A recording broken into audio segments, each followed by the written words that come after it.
En nombre del Padre, del Hijo y del Espíritu Santo. Amén. Queridos hermanos, vamos un poco a analizar la encíclica del Papa Pío XI sobre el matrimonio cristiano.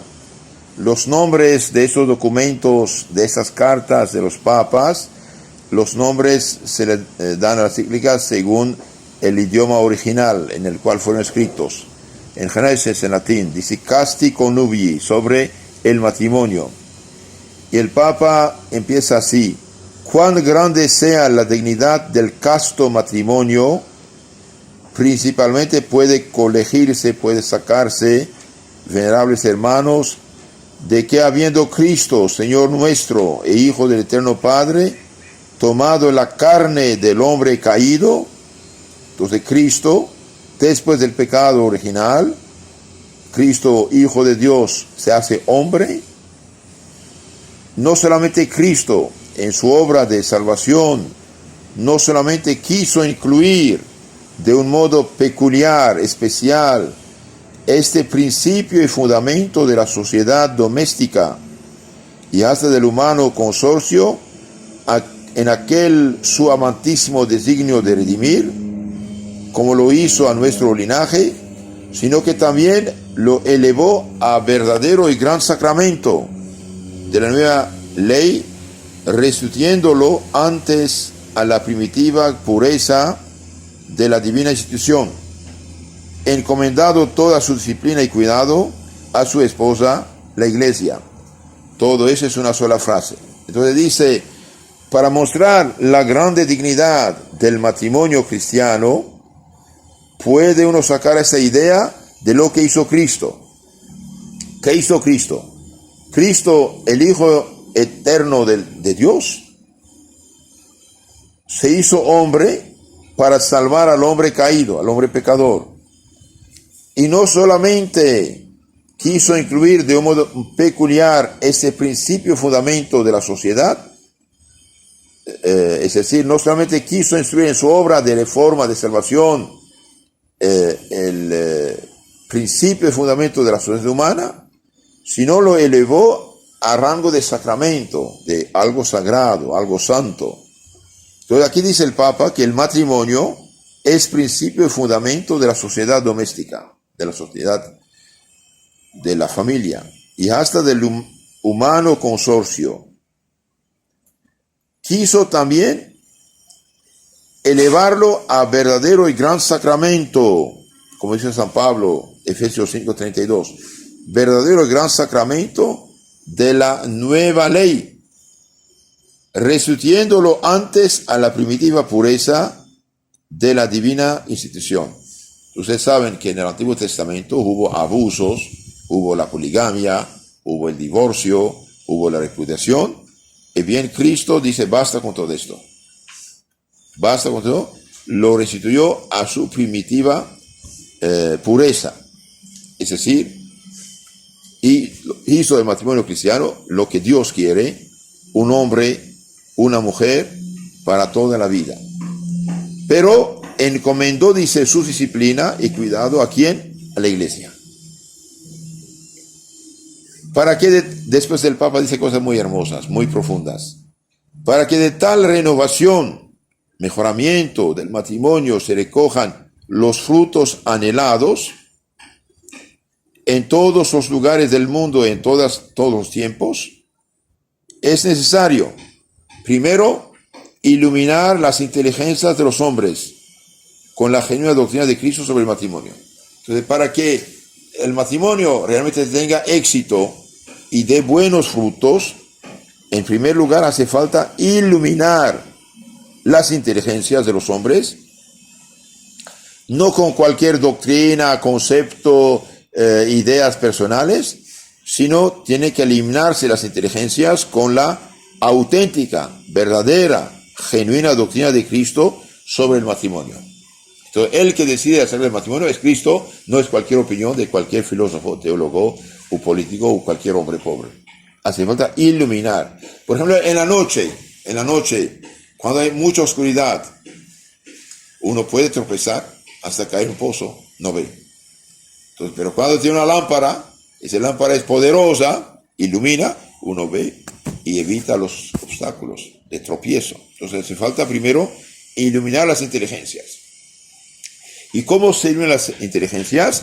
Con la genuina doctrina de Cristo. ¿Y cuál es esta doctrina de Cristo? ¿Quién debe comunicárnosla? La iglesia de Cristo, la iglesia que Cristo fundó. ¿Y cuál es la iglesia que fundó? Es la católica, por tener 2000 años. Entonces, primero, iluminar, es instruir la gente. Por ejemplo, hay dos mandamientos que defienden la familia. De los 10, el 20% es para la familia. A la verdad, todo es para la familia. Pero hay dos que hablan directamente de esto. Primero, orar a padre y madre. Orar, respetar, amar, obedecer a padre y madre para tener larga vida. Primero. Segundo, no codiciar, no desear la esposa ajena. Después de prohibir, de matar al prójimo, de mentirle, de engañarle, de tomar robar sus bienes, en vez de no desear tampoco a su esposa. No desear, no fornicar, no adulterar. Ya son tres mandamientos. Defienden la familia. Orar padre y madre, no fornicar, no adulterar, no desear a la mujer del prójimo. Ahí se ve cuánto Dios da importancia a la estabilidad de la familia para el bien actual de los hijos, de los esposos, de la sociedad, de la iglesia y de las almas. Lo primero, iluminar las inteligencias de los hombres con la genuina doctrina del matrimonio.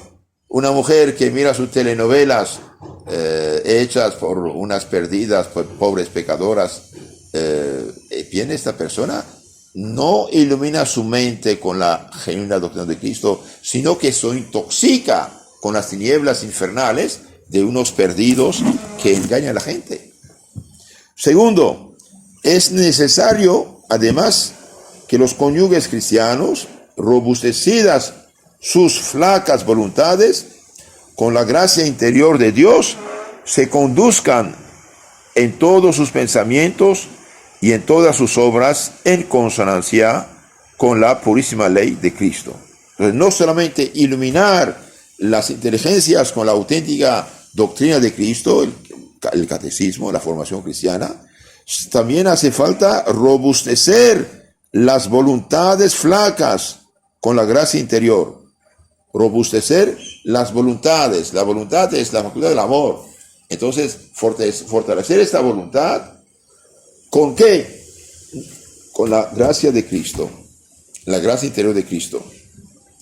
Si la inteligencia está iluminada y la voluntad fortalecida, entonces los esposos van a conducirse en todos sus pensamientos y en todas sus obras en acuerdo, en consonancia con la purísima ley de Cristo, a fin de obtener para sí, para sus familias, la verdadera paz y felicidad. Entonces, para tener la verdadera paz y felicidad en la familia y en sí mismo, en su propio corazón, bien, los esposos, educadores natos de sus hijos y protectores, necesitan dos cosas. Una, iluminar su mente con la verdadera y auténtica doctrina de Cristo.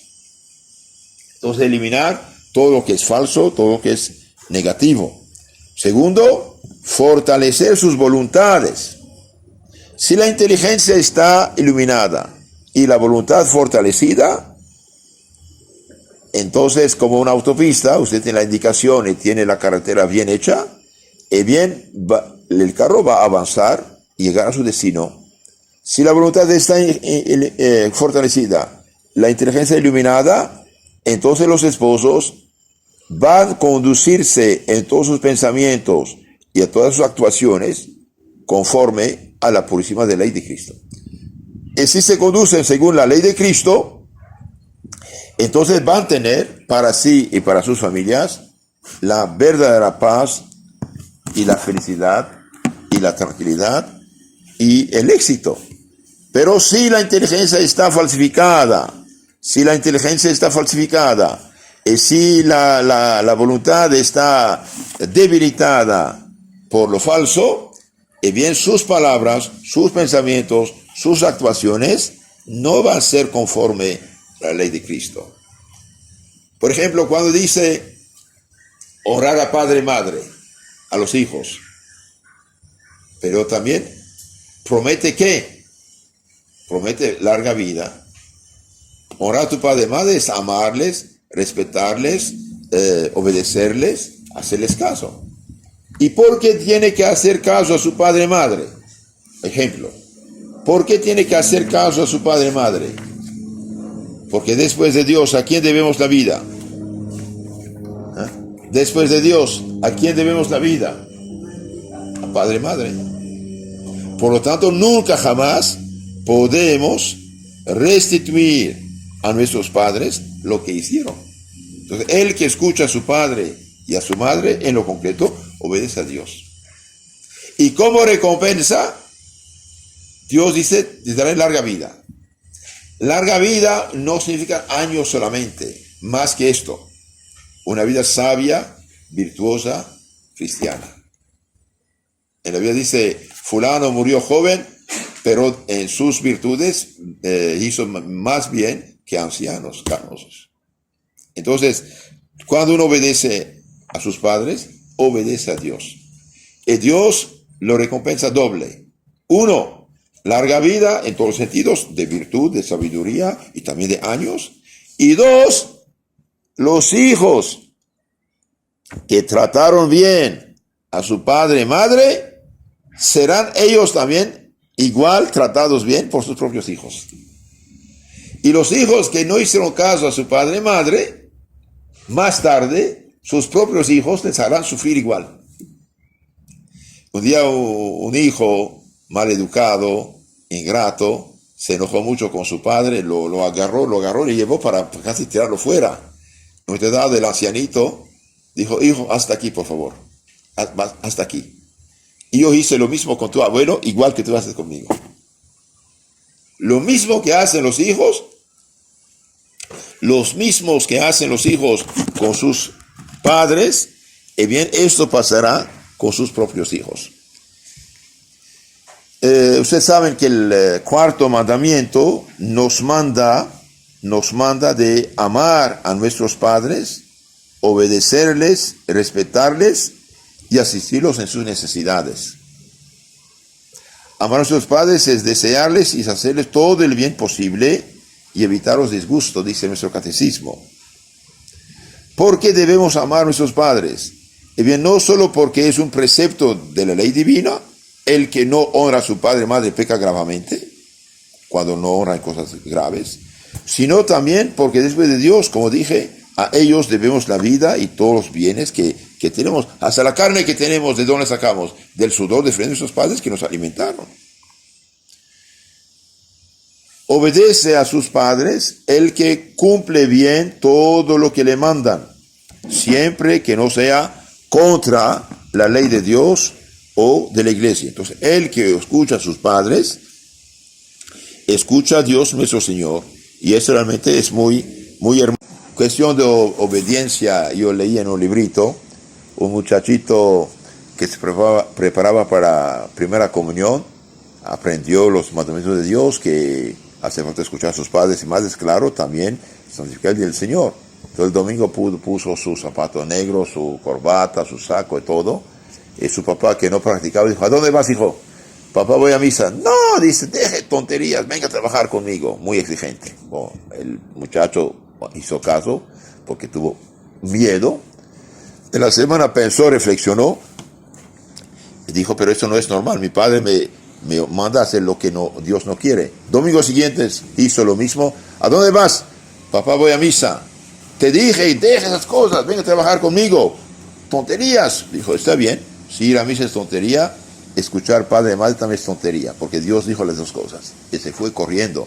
Y el papá empezó a pensar en la cosa y recapacitar. Entonces, tenemos que obedecer, sí, pero también hacer caso a Dios. Hacer caso a Dios. Seguimos nuestra meditación sobre la encíclica Casti Connubii del Papa Pío XI sobre el matrimonio cristiano. Segundo párrafo. Entonces, el primer párrafo dice que Cristo, Dios encarnado, restituyó al matrimonio su primitiva grandeza, la elevó como sacramento y confió a la iglesia en su cuidado y disciplina. Y para que haya fruto de ese sacramento hace falta iluminar las inteligencias con la auténtica doctrina de Cristo y fortalecer las voluntades, de modo que la gente va en sus pensamientos y actuaciones conducirse, comportarse conforme a la ley de Cristo, y así habrá paz y concordia y felicidad en la familia. En el párrafo segundo dice: ocurre sin embargo que no solamente nos, observando con paternales miradas el mundo entero desde esta como apostólica atalaya de la Santa Sede del Vaticano, sino también vosotros, venerables hermanos, contempláis y sentidamente os condoléis con nos de que muchos hombres, dando al olvido la divina obra de dicha restauración, o desconocen por completo la santidad excelsa del matrimonio cristiano, o la niegan descaradamente, o la conculcan apoyándose en falsos principios de una nueva y perversísima moralidad. Contra estos perniciosos errores y depravadas costumbres que ya han comenzado a cundir entre los fieles, haciendo esfuerzos solapados para introducirse más profundamente, creemos que es nuestro deber, en razón de nuestro oficio de vicario de Cristo en la tierra y de supremo pastor y maestro, es nuestro deber levantar la voz a fin de alejar de los emponzoñados pastos a los fieles. En cuanto está de nuestra parte, conservar inmune a las ovejas que nos han sido encomendadas. Entonces aquí el Papa aquí dice algo muy, muy hermoso, muy, muy interesante, muy profundo. Leí todo de un golpe para que entendieran. Veamos un poco más a fondo ahora.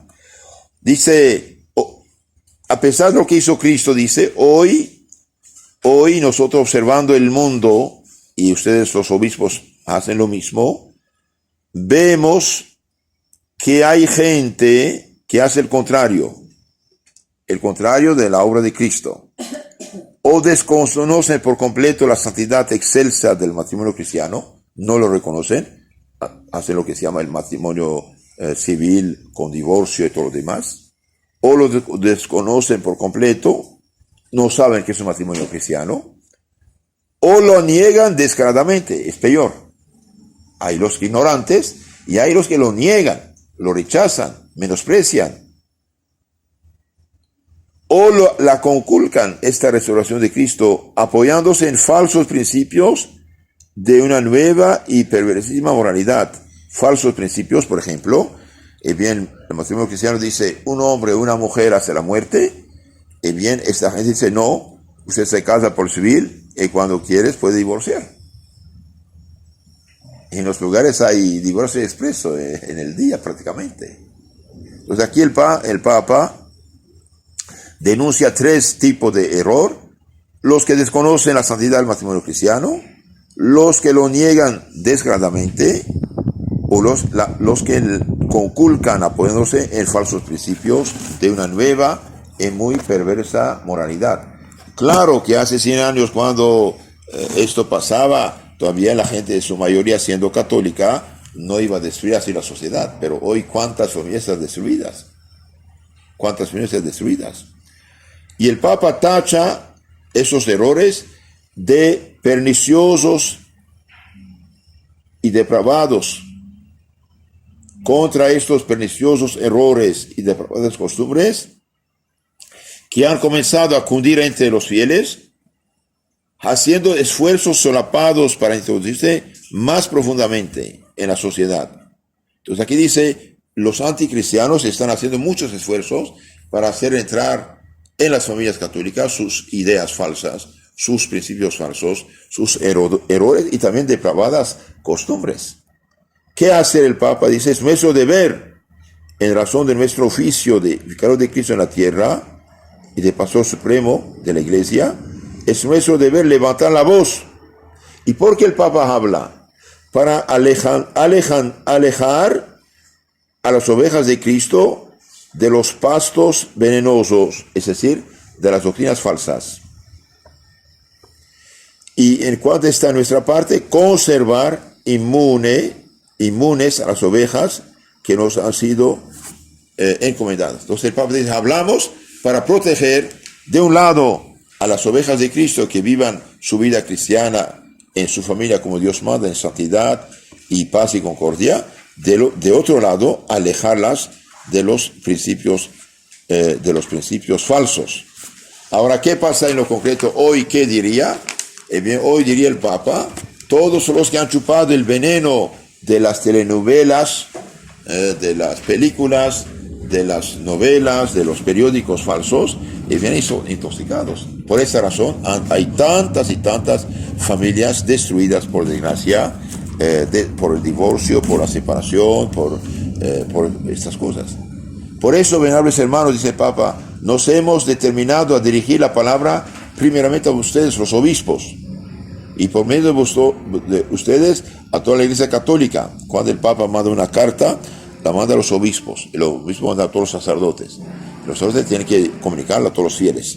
Entonces dice, para proteger la familia en lo concreto, les mandamos esta carta para que la comuniquen a todo el pueblo cristiano y a toda la Iglesia Católica, más aún a todo el género humano, para hablaros acerca de la naturaleza del matrimonio cristiano, de su dignidad y de las utilidades y beneficios que de él se derivan para la familia. Entonces aquí el Papa dice, voy a mandar esa carta por varias razones. La primera es para que la gente sepa qué es el matrimonio cristiano. ¿Qué es el matrimonio cristiano? Primero, de su dignidad y de sus frutos buenos, utilidades y beneficios que de él derivan para la familia y a la misma sociedad humana. Entonces dije, voy a explicarles lo que es el matrimonio cristiano. Si la gente lo respeta y vive tal cual Dios manda el matrimonio, hay frutos buenos, muy buenos para la persona, para la familia, incluso para la sociedad y mucho más para los hijos. El primer punto habla esto, ¿qué es el matrimonio cristiano? Y sus frutos, sus beneficios. Segundo, quiere hablar de los errores contrarios a este importantísimo capítulo de la doctrina del Evangelio. Entonces va a rechazar los errores contra la familia. Y tercer punto, va a hablar de los remedios contra estos errores. Va a hablar de los remedios, la solución católica. Entonces, primero, concretamente nos da el plan de la encíclica aquí. Primero, ¿qué es el matrimonio cristiano? Su dignidad, sus leyes, su origen, su sacramento, sus frutos buenos para la familia y la sociedad. Segundo, ¿cuáles son los errores gravísimos contrarios al matrimonio cristiano? Y señala los vicios y pecados opuestos a la vida conyugal. Y tercer punto, el Papa dice, al final vamos a explicar los remedios siguiendo las huellas del Papa de Santa Memoria, León XIII, en su encíclica Arcanum. Entonces, el Papa dice, bien, esta encíclica escrita finales del siglo XIX sobre el matrimonio, y bien, lo hago mía, dice. Todo lo que dijo el Papa ahí, lo guardo, lo mantengo. Pero debido a la situación grave de la crisis actual del mundo, y bien, vamos a amplificar esto. Dice el Papa, hacemos por esta encíclica, hacemos nuestra la encíclica Arcanum del Papa León XIII sobre el matrimonio cristiano y la confirmamos exponiendo algunos puntos con mayor amplitud por requerirlo así las circunstancias y exigencias de nuestro tiempo.